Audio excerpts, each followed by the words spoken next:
Like کریں، subscribe کیجیے، bell icon کو دبائیں تاکہ ہماری ویڈیو سب سے پہلے آپ کے پاس پہنچ سکے۔ کل مفتیان کرام بہت لڑ رہے ہیں، مسجدیں کھولو، میں نے تراویح پڑھنی ہے۔ میں آج آپ صاحب شعور لوگ بیٹھے ہیں، میں آپ سے عرض کرتا ہوں تراویح فرض نہیں ہے۔ ایک چیز ذہن میں بٹھا لیں، دوسری یہ چیز بٹھا لیں کہ جس نبی کا نام تم لیتے ہو نا صلی اللہ علیہ وسلم، اس نبی نے زندگی میں صرف 3 بار تراویح جماعت کے ساتھ پڑھی ہے۔ دوسری بات سمجھ آ گئی، فرض بھی نہیں ہے اور مسجد میں صرف 3 دن پڑھی ہے، 26 راتیں تراویح مسجد میں نہیں پڑھی، پھر بھی ہم بضد ہیں مسجد میں تراویح پڑھنی ہے۔ پھر تیسری بات سن لو، یہ تراویح مقدم ہے تہجد کا۔ جو تہجد ہم عام دنوں میں 12 رکعت 11 رکعت پڑھتے ہیں نا، آپ نے سنا ہوگا 11 رکعت نماز تہجد ہے، یہ اس کا مقدم ہے۔ تہجد رمضان المبارک میں تراویح کی شکل میں آ گئی ہے۔ تو پھر بہتر تو یہ ہے کہ ان مفتیان کرام سے بیٹھ کر یہ مشاورت کی جائے کہ چونکہ یہ تہجد کی نماز ہے جو ہم مقدم کرتے ہیں تاکہ ہمیں آرام کا موقع ملے، پھر تہجد کے ٹائم ہم نے اٹھ کر سحری کرنی ہے، تو ان سے یہ کیوں نہ ان کو رائے دی جائے کہ خدا کا خوف کرو، اللہ نے پتہ نہیں 1400 سال میں اب دوسری بار یا پہلی بار موقع دیا ہے کہ ہم رات کو 2 بجے اٹھ کر گھر میں تراویحاں پڑھیں اور رب کو یاد کریں۔ اور پھر وہ ٹائم کون سا ہے؟ جب اللہ آسمان دنیا پر ہوتا ہے، آسمان دنیا پر آ چکا ہوتا ہے، اس وقت ہم اللہ کو یاد کریں۔ اور اس وقت جب اللہ کو یاد کریں گے، تہجد پڑھیں گے، تہجد تراویح والی جو تراویح تھی اس کو تہجد کے ٹائم پہ 2 بجے لے جا کر پڑھیں، 3 بجے تک، اس کے بعد سحری کھائیں۔ کتنا پر نور وہ موقع ہے کہ شاید ہم ساری زندگی اس وقت اتنا نہیں جاگے ہوں گے جس وقت جاگنے کا حکم ہے، اس وقت ہم اس نام سے جاگیں۔ اللہ ہماری دعائیں بھی قبول کر لے، اور جو اللہ کے سامنے اس پہر، رات کے اس پہر گڑ گڑا کر سجدے میں جا کر اللہ سے دعائیں کرتا ہے، اللہ کہتا ہے میں رد نہیں کرتا ہوں۔ آسمان دنیا پہ آ کر منادی کراتا ہے، کوئی ہے سوال کرنے والا، کوئی ہے رزق مانگنے والا، کوئی ہے بخشش مانگنے والا۔ 3 سوال کرتا ہے نا، رزق کا بھی سوال بھی کرتا ہے، بھی سوال کرو، کچھ مانگو، گاڑی لینی ہے، بنگلہ لینا ہے، رزق لینا ہے، اولاد لینی ہے، محلات لینے ہیں، یا اللہ کے لیے جنت لینی ہے، اللہ سے جنت لینی ہے، کچھ سوال کرو۔ پھر بخشش کا بھی اللہ منادی کراتا ہے، قریب آ کر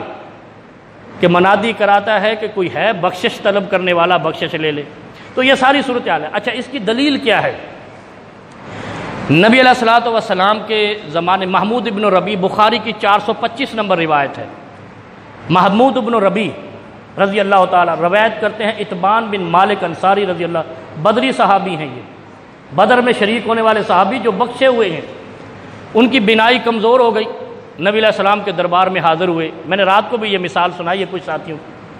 اللہ کے نبی صلی اللہ علیہ وسلم کے دربار میں حاضر ہوئے، یا رسول اللہ میری بینائی بھی کمزور ہے اور مسجد آتا ہوں تو راستے میں نالا ہے، راستے میں نالا ہے، بینائی بھی کمزور ہے، میرے گھر میں آ کر ایک جگہ پہ نماز پڑھ دو، میں وہیں نمازیں پڑھوں گا۔ جس کی بینائی کمزور ہوئی اس نے آ کر نبی علیہ الصلوۃ والسلام سے اجازت مانگی گھر میں نمازوں کی۔ نبی علیہ السلام فغدا رسول اللہ و ابی بکر رضی اللہ تعالیٰ عنہ، پھر اگلے دن نبی علیہ الصلوۃ والسلام اور سیدنا ابو بکر صدیق رضی اللہ عنہ اس صحابی اتبان بن مالک انصاری کے گھر گئے، وہاں 2 رکعت نماز ادا کی اور ان سے کہا کہ یہاں نماز پڑھ لیا کرو۔ کتنی بڑی بات ہے، گھر کے اور مسجد کے درمیان نالے پہ اجازت مل گئی، بینائی کمزور ہونے پہ اجازت مل گئی۔ ایک محدود مدت کے لیے ایک ایسی خوفناک بیماری انسانوں کا پیچھا کر رہی ہے، اب اجازت کیوں نہیں ہوگی مسجد سے گھر جا کے نماز پڑھنے کی؟ یہ ہم کیوں تقلید جامد اور ٹھوس مفتی بن چکے ہیں؟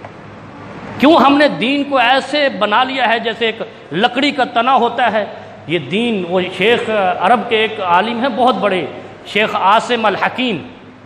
ان کی میں نے بات سنی، انہوں نے پاکستانیوں کا نام لیا ہے، مفتیوں کا، پاکستانی علماء کا نام لیا۔ اس نے کہا پاکستانی علماء اللاجیکل باتیں کر رہے ہیں، اللاجیکل، غیر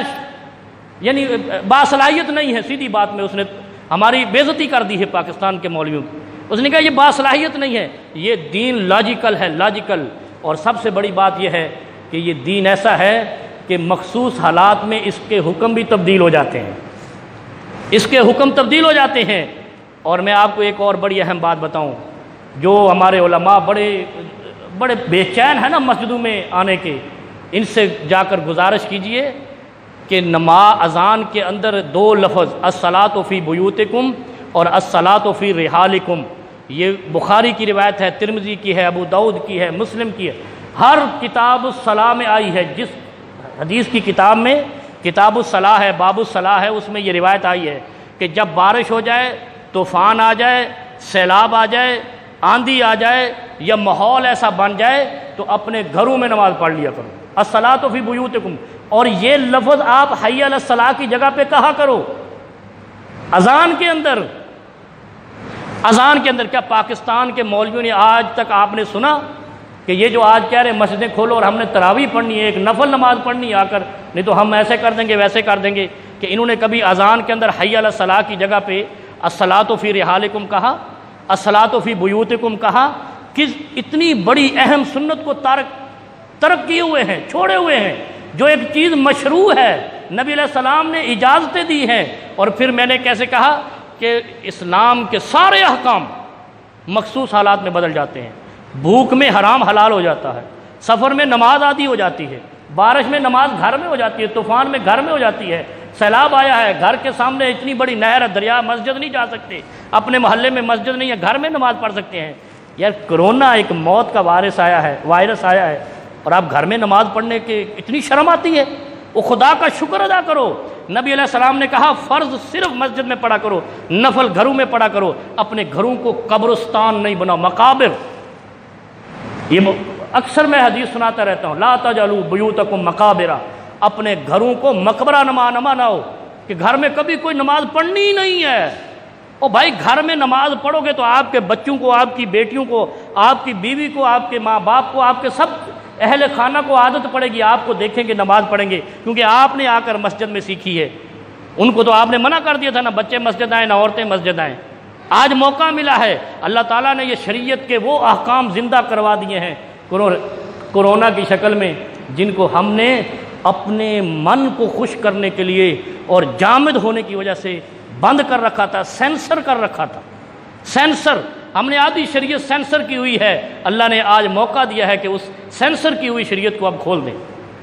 سینسر کی ہوئی شریعت کو اب کھول دیں، اور دیکھیں کہ اللہ نے اسلام کے اندر کتنی لچک اور کتنی سہولت برپا کی ہے کہ انسان دنگ رہ جاتا ہے کہ ہر موقع کے لیے اسلام نے کہا ہے لاجیکل دین ہے، اب اس کا حکم بدل گیا ہے۔ اب پریشانی ہے، اب کرونا پھر رہا ہے، دنیا مر رہی ہے، اگر آپ کے ملک میں کم مر رہے ہیں تو یہ اللہ کا شکر ادا کریں،